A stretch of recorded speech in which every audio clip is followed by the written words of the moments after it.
Welcome to the 7th tutorial on Python. Today we are going to be learning about the different types of operators in Python. Hello everyone, it's me Sairam and I'll be teaching you Python today. So make sure to subscribe and don't forget to like the video. And let's get straight into it.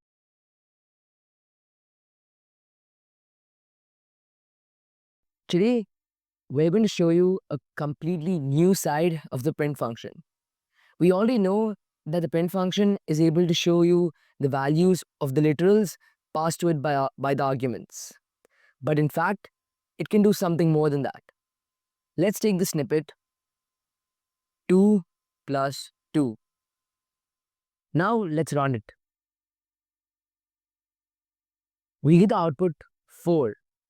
So we just made Python into our calculator. So now we'll start learning about operators and expressions.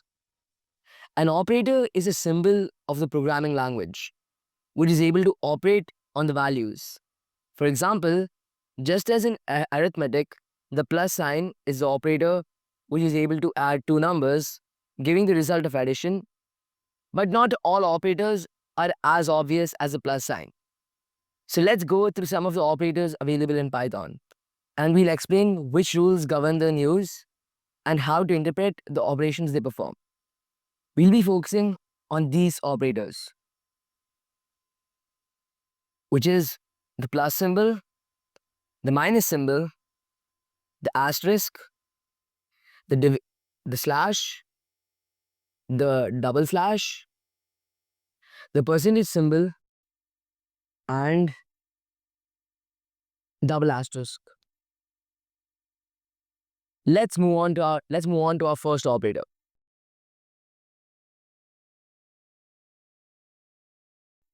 A double asterisk sign is an exponentiation or a power operator.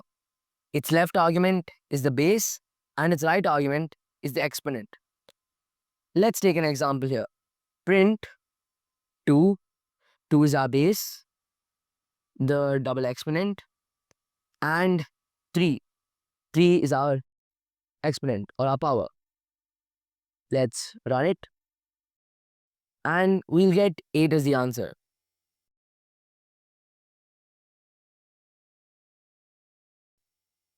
Now let's move on to our next operator, which is an asterisk. An asterisk sign is a multiplication operator. So let's try this.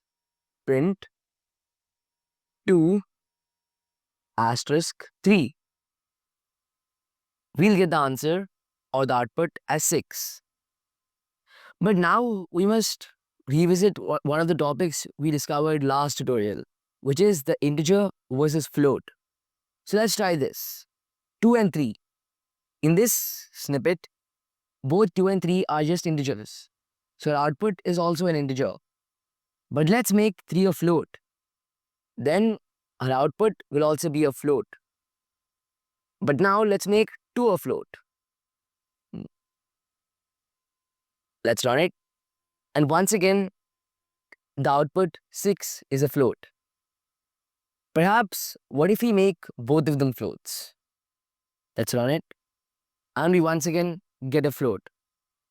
So we can understand that if any one of the arguments is a float, the answer will always be a float.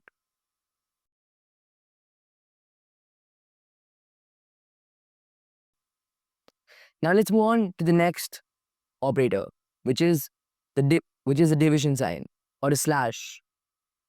Now let's try 6 slash 3. Our answer is 2. But we have to observe something over here. Even though both of our arguments are integers, our output is still a float. Now let's try 6 slash 3 point a float, and our output is still a float. Let's try 6 as a float, and our output is still a float. Now let's try both of them as floats, and let's run it. Our output is still a float. So you see that there is an exception to the rule.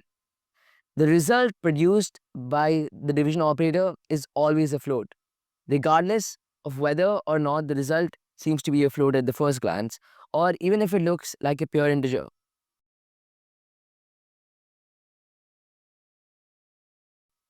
Is this a problem? Yes, it is. Sometimes we only require the whole number value. We don't require the decimal value. Fortunately, Python can help you with that. A double slash is an integer divisional operator.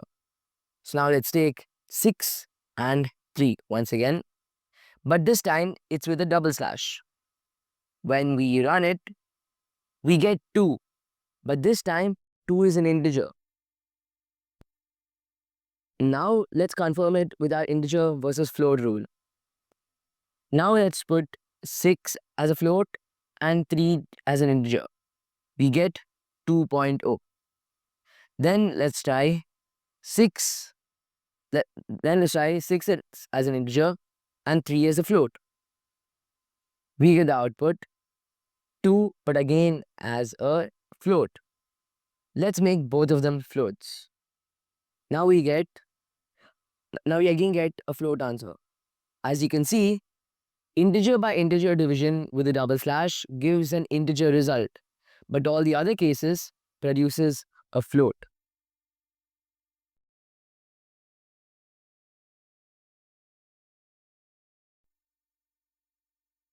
Now let's move on to the next operator, the remainder or the modulo operator. Now this operator is quite a peculiar one because it has no equivalent among traditional operators. Its graphical representation in Python is the percentage symbol. Now let's try it.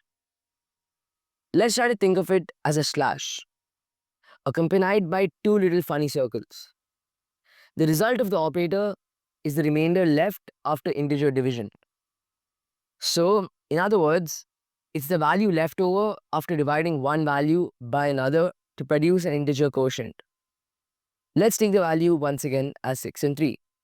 The answer is 0 because the remainder which we receive after dividing 6 and 3 is 0. But now let's try a different example. 14 percentage symbol 4. Now we get an answer 2. As you can see 14 double slash 2 gives 14 double slash 4 gives us the quotient 3, and 3 into 4 is 12, and 14 minus 12 is 2. So that is the whole sum up of the modulo operator. Now let's try something a little more complicated. 12 modulo 4.5. We get the answer 3.0.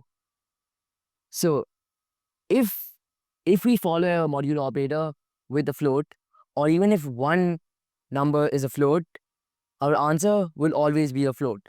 Thus, it satisfies the int versus float rule. Okay, that's it for today.